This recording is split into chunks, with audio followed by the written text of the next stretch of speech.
The Carolina Panthers have parted ways with one of their own. An unexpected injury hits the locker room at camp. And a certain player speaks about finally being able to show up. And Bryce Young still has that twinkle in his eye. Stay tuned to find out all the details at today's camp on Tuesday, July the 22nd, 2025.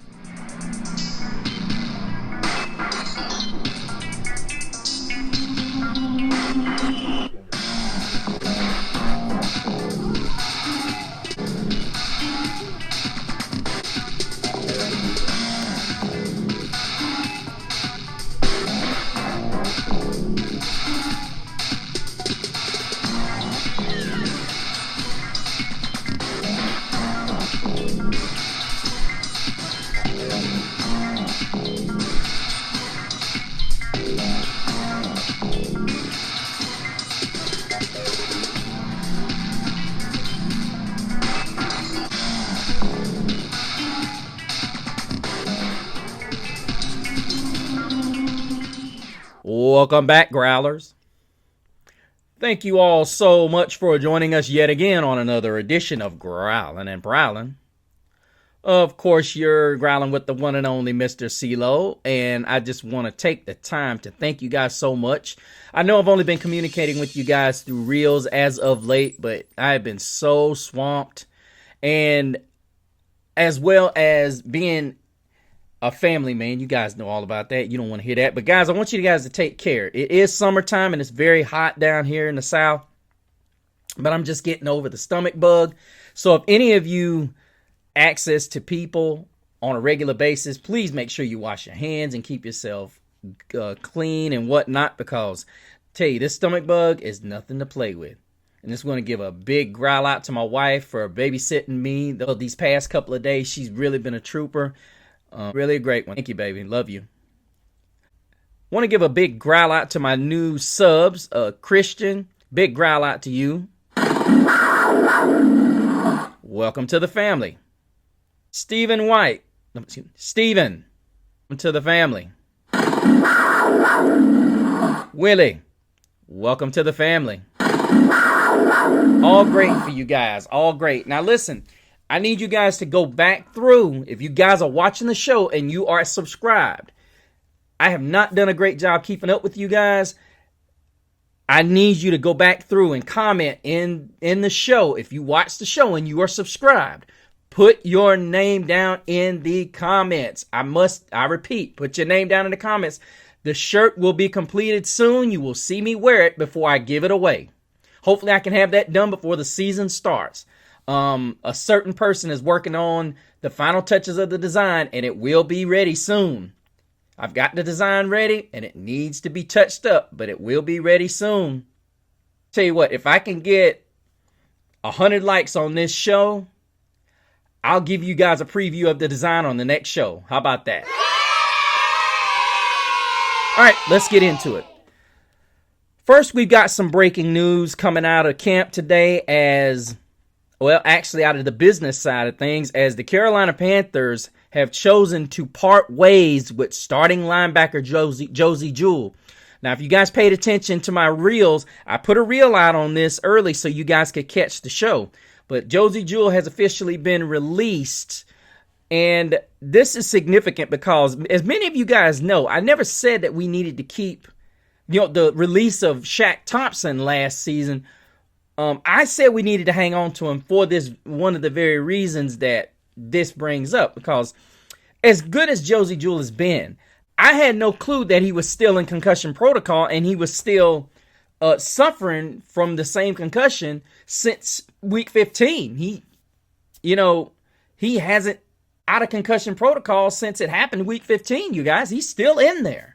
So you're talking about a guy who signed a 3-year, $22.75 million deal that is no good to us at this moment, and it's a terrible part of this business.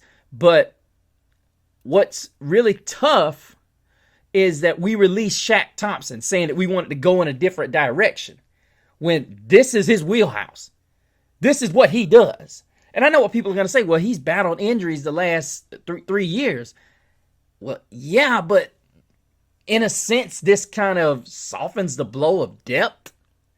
When we got Rosenboom for a pretty, I wouldn't say a steal, but it kind of was a steal. I mean, it wasn't one of those situations where we had to come out of a pocket hugely for a high-quality player that the Rams felt as though, we can kind of do without. But what it really does is it puts a handicap on a position where we've really struggled at health-wise the last couple of seasons, where we've got Trevin Wallace who struggled with injuries. Now, Rosenboom has been a guy who has been healthy, but what happens if Trevin Wallace is not healthy and you're asking one of these other guys to have to slide in and play a position that possibly he doesn't play? Now, maybe that's a good thing if you could get maybe like a Pat Jones or possibly even a DJ Johnson or a Pritz Emmanuel out on the field in a much different role, so to speak. Maybe in pass rushing situations. But there were talks that the Panthers and Jules people were having a discussion about possibly restructuring his deal, but that was just a no-go. So the Panthers and powers that be and of Dan Morgan decided the best place was to move forward with this situation. But the Panthers obviously have not ruled out Jewell returning at some point. That Jewell wants to focus on his health and recovery out of consideration for his teammates. But, Jewell was picked in the 4th round by the Broncos and remained with the Broncos till last season. And, of course, last season he had 97 tackles, despite missing the last couple games. But, as I said, it does look like the signing of Christian Rosenboom was a good move. But then again, it's also a stroke of bad fortune when you look at the fact that Shaq Thompson was released. This would have been a huge stroke of fortune had this happened, and here he is. But hopefully this is not a situation that, hurts the Panthers in the long run, because a lot of the reason the run defense was so atrocious last year was because of the musical chairs of the middle linebacking core. But moving on from that, let's talk about the Panthers losing another key player at, to start training camp. As Bobby Brown III will start on the active non-football injury list. The injury was not disclosed, and it will definitely put a damper on what the Panthers are willing to see out of this guy and this full-fledged defensive front that myself and several of you guys are actually anxious to see. Many people are not sold on this line, but I am. So I'm really disappointed, but I guess what you can say is hopefully Brown is doing what he can to rehab himself and to be ready for game 1 against the Jaguars. Because ultimately, as I said, he is a massive, massive piece to this defensive rebuild that is going to go. This guy has to be healthy. And for a 3-year, $21 million deal, and a guy who amassed 84 total tackles, 9 for loss, and that's pretty impressive for a guy who didn't see a whole lot of action as a Ram. Started 16 career games, but I'm going to say it in this sense. This guy can be the game changer beside Wharton and, of course, the returning Derek Brown. But ultimately, this to me is an opportunity for one Cam Jackson and, of course, A'Shawn Robinson to get back into the good graces of Coach Avero, which, in my opinion, I don't think A'Shawn Robinson should have ever left the good graces of the coaching staff, a guy that had 5.5 sacks last season.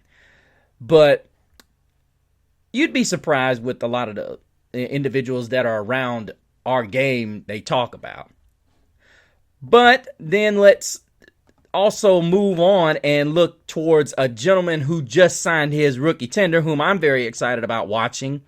And hopefully we can make this guy a starter day 1, and he can prove exactly why Dan Morgan and Dave Canellis saw him worthy of trading up. And that would be Nick Scourton. As the 20-year-old defender spoke to reporters and said, and was happy about coming to terms, as he said, "Since day one I stepped foot in the building, I've just been worried about football. I can't really control those things. I let my agents and the Panthers deal with that stuff between them. All I can do is put my best foot forward and come out here and become a better player." The thing I love about this kid is that the productivity might not have been there because he didn't fit the system at A&M. But what's going to be great is if they can get this thing figured out. I think if they can unlock his ability, this is going to be something that is going to be very, very dangerous. That's what I'm really banking on, that they can unlock with this guy, and we will have a special player. And I think we already do. I think everybody understands that we have one. But ultimately, what was going on with his contract was he saw what happened with Carson Schlesinger in Cleveland, and he saw what happened with Jaden Higgins and the Texans. He wanted it guaranteed. So guess what? Listen, this is a guy you chose as the guy you wanted to go get. Good deal, Dan Morgan. I'm happy with it. He's a second rounder. Guarantee the deal. He's going to be the guy that you're going to pay anyway. You're going to get away cheap with this guy anyway because you're going to have to pay him after 4 years anyway. So, let us look at what some individuals had to say about camp today. Looked as though Bryce Young, his confidence is everywhere. He said the passion for the game is evident every single day he's out there. And that's what Morgan said. That's Newton quoting Dan Morgan. Pro Bowl Derek Brown was cleared for activity today, but Morgan made it clear that the team will be smart with Brown. That is huge. Because you go from a guy who broke the NFL record in tackles by a tackle in NFL history, putting him back on the field along with these other beastly guys that we were missing last year. All we needed was a little bit of run defense and a little bit of a pass rush. That's why I don't understand why so many people got the Panthers roster as the 30th ranked roster in the league. But that's okay. And I like that. Because guess what? Seeing is believing, people. In the 04 season, surprise. 15 season, surprise. We surprised everybody. It's about that time. I'm going to keep harping on this. Remember the last time the Panthers went to the Super Bowl? Each time we had the Jags on the schedule.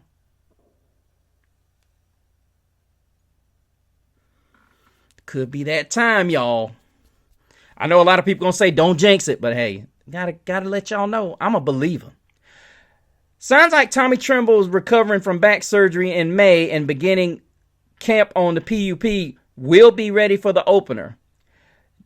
And it doesn't sound too promising when Morgan says it's still to be determined. So that's going to place a lot of pressure on tight ends Jatavian Sanders and the rookie Mitchell Evans, which in my opinion, that's not pressure. Jatavian Sanders showed what he was made of last season. It's just going to be up to Dave Canellis to give him more opportunities, as is Mitchell Evans, which Mitchell Evans had to carry the passing offense for the Notre Dame Fighting Irish for 2 full seasons. I would say a season and a half because he was recovering from an ACL injury the beginning of last season and didn't really become the older version of himself until late in the season. But I will tell you, Panther Nation, this is a guy that is the goods. You can thank me later, but I'm telling you, this is a guy that you all will be satisfied with. But that's going to do it for this July 22nd camp edition of Growlin' and Prowlin'. Make sure you guys leave your comments and your names, people. As I said, if you want to go into the drawing for that new shirt that's going to be coming out, please get it down there. Please get it down there. And if you got comments about anything down there, please let us know. We love to hear your comments. We love the feedback. Keep the conversation going is the motto here at Growlin' and Prowlin'. Also, go to the Facebook page at Growlin' and Prowlin', as well as the Facebook group Growlin' and Prowlin'. Give your name, put your comments and the ideas that you may have for a show and the possible conversations you'd like to get involved in or maybe start up. As well as go to my Instagram at Mr. CeeLo and find out all the shenanigans, shows, and reels that I'll be putting you out on. But until the next time, keep prowling the airwaves and keep growling out. Keep pounding.